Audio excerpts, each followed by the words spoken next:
Si t'es comme moi dans le passé et que tu aimerais créer du contenu mais que tu galères à trouver ce que tu pourrais vraiment offrir ou comment définir une offre qui attire et qui vend, fais-moi confiance, tu n'es pas le seul. Ça doit être la chose qu'on me dit le plus souvent. J'aimerais commencer à développer un personal brand et créer du contenu, mais je ne sais pas quoi faire, quoi offrir, quoi vendre, quoi dire, comment respirer, comment marcher. Bon, ça va pas aussi loin, mais tu comprends l'idée. Alors dans cette vidéo, on va clarifier ça une bonne fois pour toutes. Et on va faire ça en 3 étapes basées sur un concept puissant qu'on verra un peu plus loin dans la vidéo. Spoiler, à la fin de cette vidéo, non seulement tu sauras ce que tu dois vendre, mais tu vas éviter aussi une erreur classique qui coûte cher à beaucoup de créateurs. Bienvenue sur ma chaîne YouTube. Pour ceux qui me connaissent pas, je m'appelle Sango et je partage du contenu qui va t'aider à développer ton personal brand. Donc si tu veux établir une base solide pour ton personal brand et éviter les faux départs, mets ton sel sur ne pas déranger, reste bien jusqu'à la fin parce que cette vidéo pourrait littéralement changer ta façon de voir les choses. On y va.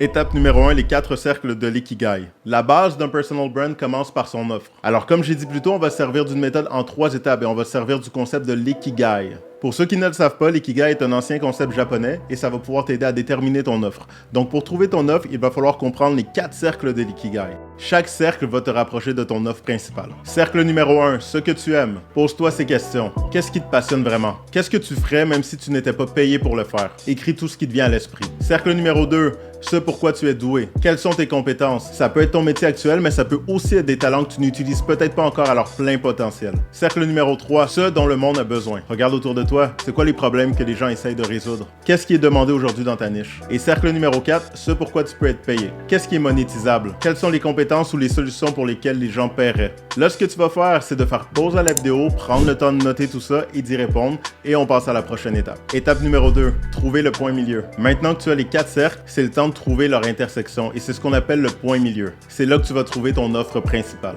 Alors ce que tu vas faire, c'est d'aller sur ChatGPT et tu vas rentrer ce prompt. Voici mes 4 cercles. Ce que j'aime, ce pourquoi je suis doué, ce dont le monde a besoin, ce pourquoi je peux être payé. Peux-tu m'aider à identifier des idées de point milieu qui combinent ces éléments pour en faire une offre ou une activité rémunératrice? Donc si on prend pour exemple quelqu'un qui veut créer du contenu sur la santé et le bien-être, ça irait comme ça. Voici mes 4 cercles. J'aime aider les gens à atteindre leurs objectifs, je suis doué pour la communication et le coaching, le monde a besoin de solutions pour gérer le stress et je peux être payé pour des séances de coaching ou des formations. Peux-tu m'aider à identifier des idées de points milieu? À partir de ces informations, ChatGPT va être en mesure de te donner plusieurs points milieu qui exploitent les 4 cercles. Quand tu vas avoir rempli cette étape, tu vas maintenant avoir une idée de ton offre principale et même de plusieurs idées secondaires. Mais il reste encore une étape importante. Étape numéro 3, affiner ton offre.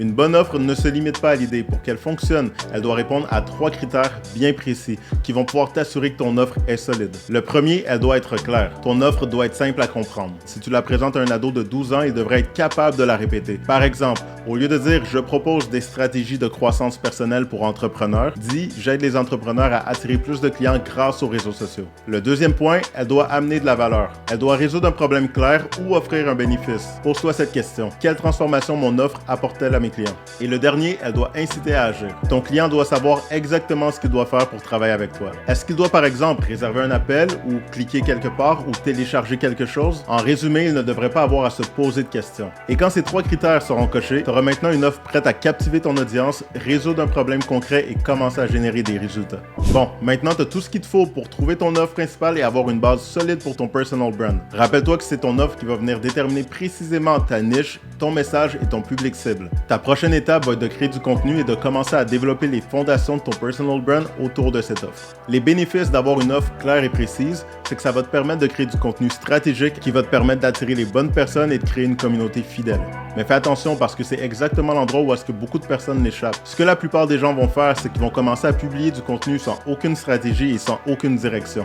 Résultat, aucun impact et aucun résultat souhaité. En établissant une stratégie claire et une ligne directrice dès maintenant, tu évites toutes ces erreurs. Pour ceux que ça intéresse, je vais publier d'autres vidéos en lien avec le développement et l'optimisation de ton personal brand, donc je t'invite à t'abonner sur cette chaîne. Mais si tu veux des réponses dès maintenant et que tu veux commencer à développer ton personal brand, j'ai un guide complet sur la fondation de ton personal brand dans ma communauté Cercle de création. Tu pourras toujours t'y référer et ça va t'éviter beaucoup d'erreurs. Le lien pour rejoindre est dans la description. Encore une fois, merci d'avoir regardé cette vidéo. Tu me laisseras savoir en commentaire si cette vidéo a pu t'aider et si tu as un sujet en particulier que tu aimerais que j'aborde, laisse-moi le savoir aussi. Et n'oublie jamais que rien ne se fait comme par magie. Tu dois absolument prendre action et si tu es patient et constant, les résultats vont arriver. Sur ce, c'était Sango et on se voit dans la prochaine vidéo. Salut!